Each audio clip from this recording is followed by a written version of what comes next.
So you build the courage up to present your offer, and you hear these words: I tried that before and it didn't work.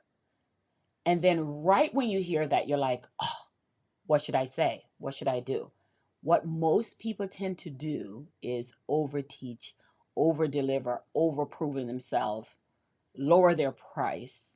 If you ever heard anything like that before, of that, if you ever heard that objection, this is what this video is going to help you answer. We're going to create the solution for you of whenever someone says, hey, I tried that before and it just didn't work for me. Hey, it's your girl Sherry Somerville. Welcome to my channel. Now, listen, I wanted to answer that for you because I went deeper in this inside of my book, The Challenge Code. And in chapter 7, it talks about reframing perspective, how to shift an audience thinking when it comes to sales psychology. I want to go right into this. I don't want to waste any time, just going to dive deep because we're not about fluff here.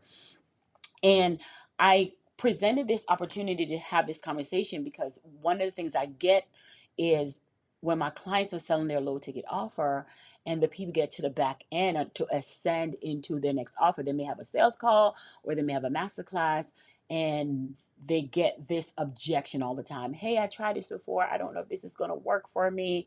So I wanted to answer this here. And I recall when I hosted a virtual challenge, it's a 5-day challenge, and one of the ladies on the challenge, I said, do you have any questions after I presented my offer? And she said, Sherry, I have to be honest with you. I have tried this before on my own, and it just did not work for me. It just did not work for me. And I paused. I gave her the space to really sit in what she said because of years of me being in sales and being and talking to people. I know exactly what was going on.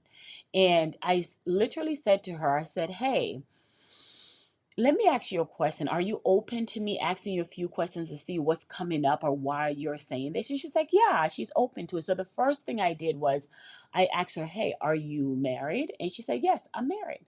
And I said, oh, is this your spouse? Is this your high school sweetheart? Or she says, he is not my high school sweetheart. I've dated before him. And I said, oh, the guy that you dated before him, is that your high school sweetheart? She's like, no, no, no. I dated a couple of people before my husband. I'm like, well, good for you. So then I said to her, let me ask you, when you finally found your husband, how did that make you feel? She was like, I feel great. This was the man of my dreams. And I love that for her. But here's the thing. I also said to her, when the other situations did not work out, it sounded to me that you did not stop loving. It sounded to me that you did not stop finding love. You kept searching till you find the one, or till the one found you. In your case, the one found you. You did not give up on love. When your husband then used to be boyfriend present himself to you, you didn't say, hey, I've tried love before and it didn't work for me, so I'm not gonna date again. And she just kind of like paused, like, oh, I see what you did there. That, my friend, is called a technique called the Trojan Horse. And the Trojan Horse is what sales psychologists love to use to reframe your target audience mind when you're thinking about your offer. Now, let me just kind of get into what happened there and then give you the definition of what a Trojan horse is. So, in her mind, she has, in her personal life, has given her heart to love, and even though it may have been broken before, she was willing to and have hope that she will figure out or find true love again. She didn't allow that one incident to stop her from loving again. But oftentimes I see people have that standard for their personal life but don't have that standard for their business. I've tried this coach before. This coach did not deliver on what they promised and all this stuff. But just like your personal life, you don't stop at that one coach, because a coach is not the gift. You are. The way you execute, the way you deliver, the way you do the things that you do, you are the gift, not the coach. And oftentimes we spend more time trying to give excuses, because that's what I'm calling them, of why this didn't work. I bought these leads and these leads were bad and it didn't work for me. when 90% of the time is the belief behind doing it. Now, let's talk about what a Trojan horse is so it makes more concept for you. So let me explain something. In the Greek mythology during the Trojan War, the Greek couldn't break into the city of Troy. So they could not break into the city of Troy. So what the Greeks decided to do is to build this beautiful wooden horse. And this amazing, beautiful wooden horse. And inside the horse, the Greek put their soldiers inside of the horse and presented the horse to the gate of Troy. And when they got to the gate, they presented as if it was a gift. So, of course, if you see this beautiful wooden horse, gigantic horse showed up at a gate, you're like, oh my goodness, this got to be a gift. Matter of fact, maybe a gift for the king. It got to be the gift. So what they did was they opened the gate to so the gift could come in. Once the gift was inside, the soldiers, the Greek soldiers, came out of the horse and took over the city of Troy. And that's where we have the Trojan horse came from. The Trojan brought inside. What they didn't know was the soldiers were hid inside of the horse. The city didn't fall because of the force. It fell because of the strategy. Now, let me say something to you. I'm not talking about tricking people like the Trojan horse, but sometimes you cannot break resistance head on. You have to introduce a new perspective in a way that bypass people's ego and defense. I was talking to a lady on Instagram and she needed help in building her low ticket offer. When I present our strategy to her, she was like, yes, this is definitely something I want. I just can't invest in that right now because I invested in something that was like 12K and it didn't work for me. And I had to ask her, I said, information aside, is this something that you want? And she was like, yeah. So I had to kind of shift her perspective that says, that was a past, baby. Every day you open your eyes is a new day. I have a friend that was scammed out of 100K of this Ponzi scheme. And she could easily use that situation and says, I'm not investing in anything anymore. But that was that situation. And it takes a mature person to understand what happened in your past is in your past, and a new day give you the opportunity to move forward with something new. And you got to put that ego aside. So what if a problem isn't that they tried it before? What if the problem is the belief they carry while trying it? The belief they carry while trying it. And I wrote my notes down here, and I want to kind of talk more about that because I've had women tell me that I've tried low ticket offers before, I've tried challenges before, and it didn't work for me. That didn't work. If I had a penny for every time I hear it, and they didn't fit, and they didn't fail at the strategy. And I wrote here, they executed with same identity and create the original ceiling. So one, when you are thinking that, when you're hearing your prospects say, hey, I've tried the offer that you're selling before, it doesn't work for me, I don't think it's going to work, I want you to really hear what they're saying. It's not that the offer doesn't work, because here's the thing: if the offer that you're selling, more than likely you have gotten social proof that the offer work. So it's not the offer, and it's not the strategy. It's always the belief of the person who's doing the offer or doing the strategy. When I look back, when someone would come to me and said, hey, I invested in this coaching, 90% of the time. And yes, are there bad coaches out there? Yes, but they're so minute. Believe it or not, no one wake up and said, I'm just not often people wake up and said, I'm just gonna not help someone today, because it's in our nature, especially as women, to help people no matter what. It's in our nature.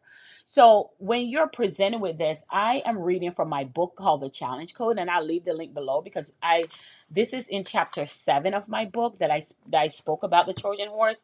And many people walk into your presentation with a conceived notion, a doubt, or even a resistance to the idea that change is possible for them. They may believe that they already tried everything, that success reserved for others that have obstacles they face are immovable. So they're feeling like So your job as an authority in the room or in a virtual room is not just to give them more information, it's to challenge their current beliefs and introduce a new, more empowering way of thinking.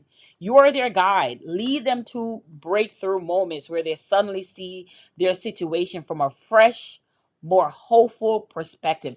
This is what I call the reframe, is reframing their mindset instead of simply saying, here's what you need to do. Your goals is to create a moment where they naturally begin to recognize their and assume and say to themselves, wait, I never thought of it like this before. Now you can read on more about that inside of the book, but the idea here is whether they continue to work with you, whether the objection work and they say yes, or they say yes but not yet, it's okay, because you've now planted a seed in their mind that, hey, think of it this way, look at it in this perspective. When it comes to low ticket, when it for me, what the way how I look at it is sitting at my son's soccer game this past weekend, and while I was at the game, sales was coming in. $91 were coming in. It was to the point where the sales were coming in, and one of the soccer moms are like, "Girl, your phone keeps going off," and she's thinking I'm getting a text message. I'm like, "No, that's sales." I'm like, there's sales coming in, 27.97. They're coming. That's a dear. These are all sales that's coming in. And my husband was to my right of me, and I was looking over to him, and I'm at the soccer game. I'm at the soccer game having fun with my family, and these sales and leads are all coming into my business. So I didn't have to post on social media. I didn't have to work with the algorithms, God. So, and I want that for you. I want that for anyone who said, hey, I've tried low ticket before and it didn't work for me. I've tried building that engine and it didn't work for me. But what if, and I'm reframing your mind right now, just like you have to reframe your own client's mind. Because here's the thing, if you can't reframe your mind, how are you going to reframe other clients' mind, right? And what that did for me is say to myself that I wanted something. I built an engine, and the why behind why I built an engine is I'm looking at it right now. I'm in the moment of it. I'm in the moment, cheering, yelling at my son to get the ball. Go, Dylan, get the ball. And while I'm doing that, my alert is going off of notifications of the sales that are coming in my business. An engine that I built once. An engine that I built once. Right? So the same way how I'm telling you that the engine was worth billing because it give me back my time and my freedom. Matter of fact, while I'm leaving, I'm talking to one of a mom. She's a nurse and she wants that for herself as well. But there's still reservation and objection that was coming up for her. And most of the time, reservation is not that can we build an engine, is to get through investing in something and will it work? Because when we're in a trust recession, when you're talking to your prospect, they're not asking will your offer work. Most of the time they know your offer will work. They're asking, will they bill, will they become a new person to actually execute that offer? Because that's what it's going to take. So you're not really selling the offer, you're selling the identity of the person who need to do the offer. Ooh, okay, let's stay there for a second, right? So when a person says, hey, I've tried this, but it didn't work for me, 90% of the time why it didn't work is because the identity that they were in when they did the specific thing that didn't work. Now, let me give you an example. I have wrote this book and read it so many times, and every time, every single time that I go back and read this book, I am presented, it reframed my mind. It presented me with a different way, of thinking every single time. And I've wrote the book last in 2025, April of 2025. Why is it that every time I read this book, it's reframing my mind into a different way? Because I'm in a different season of my life. I'm in a different identity of my life. So when your clients come in with this doubt and fear and resistance and the lack of trust that they have not in themselves, I want you to go there. I want you to reframe them, because your job is just to plant the seed, and maybe somebody else's job to harvest it. Maybe it's not even just you, and I'm okay with that. I'm okay with being a seed planter, right? I'm okay with that, because many times when they walk away, they'll hear what I say somewhere else, in a podcast, on stage, somewhere else. They're like, "Oh, I remember Sherry saying that," and usually they'll come back and be like, "You know what? Mm-mm." I've had people like, "Listen, had I just listened the first time." But so become a seed planter, where you're planting that seed of shifting that belief. Have you ever heard something someone said and you may not grab it at that moment? Uh, Let me tell you, when people told me about creating low ticket, there are so many objection and limiting beliefs that came up for me before I built my own engine. I was thinking like, okay, I don't low ticket offer. I'm a high ticket girl. Why would I want to build low ticket? What type of people buy low ticket? There's so many limiting beliefs that came up for me before I built it. But then when I build it and I get through the muscles, right? Because there's some reps, there's some muscles that you have to get through of what it looks like to build a system that continuously make money for you when you wake up, to wake up to money, right? Make money while you sleep. When you wake up to that, when you build that engine, it kind of literally transform the way you think. It kind of really transform the way you believe. So, and then when I sit in a moment of it's happening to me, my perspective, like, wow, got reframed. And it will do the same thing for you and even the client that you serve. So again, become a seed planter where you're planting a new perspective, a new idea. When you hear something, going back to that, that was spoken to you in your life or over your life, and you're like, huh, I never thought of it like this before. And then you kind of leave that alone, and then you heard it again somewhere else, and it really capture and resonate with you, which is what happened with me with building that low ticket engine. Like, finally, I got to build it, this engine.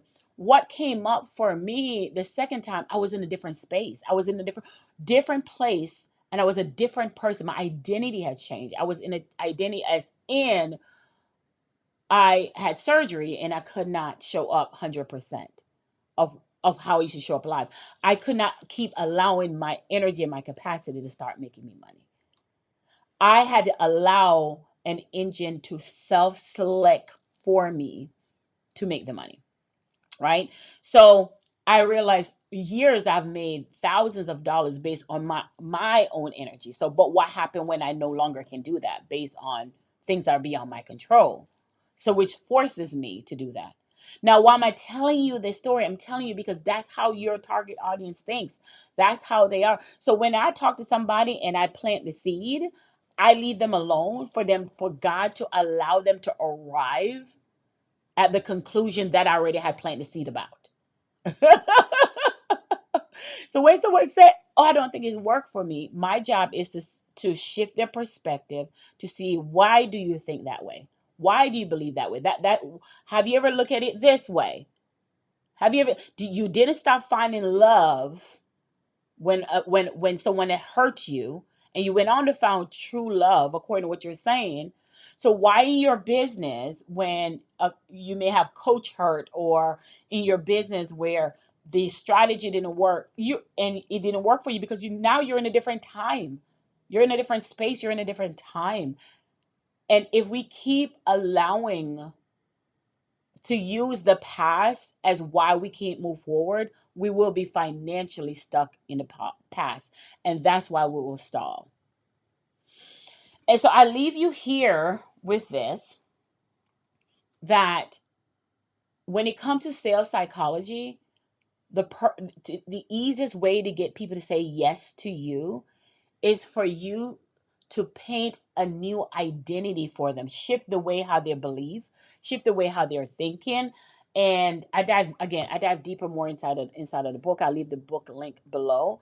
But I just wanted to kind of explain to you, that's what sales are. Like, you're dealing with you're going to be dealing with people and you have so much objection that you have to overcome. I love objection. Start saying to yourself, I love objection. Some people say they sell things, but they hate objection. I welcome someone's objection because 90% of the time, again, the objection is because of where they are when they're believing what they're saying. When they're saying the things that they're saying, they're just in a space that they don't see what's on the other side. There's some growth that need to happen. There's some watering of that seed that need to be planted. And once you come in as a seed planter and watering that seed and have them look at it, hey, think about it this way. There's so many times I used to say, no, I used to say things like, you know what, I need to get on a sales call in order to close people. No one would just buy a $10,000 offer from my website. They do. No one would buy a $3,000. They did. So I started like, oh my God, what are other things that I'm saying? Or what are other things you're saying? Or what are other things your ideal client is saying? Because they have, and it's keeping, and can we point it out? And it's keeping them broke. It's keeping them broke. Because you're saying I tried this before, it will not work for me. Yeah, but you tried it 10 years ago. Technology, AI, things have changed. Go back. Let's get back to not get back to the basic, but get back to the basic. So if anyone ever say to you, hey, I thank you for your offer, I've tried that, it's not going to work for me, ask them one question. What space were they in when they tried? What was going on for what was happening for them? And then do a Trojan horse where you're going to another example of something that did not work for them, but they still had hope and kept going regardless of that. And that, my friend, that technique of that Trojan horse, when shifting their belief, will transform the way they view your offer as the answer and not just an option. Hey, that's all I got for you today. It's your girl Sherry Summervelt. See you on next video.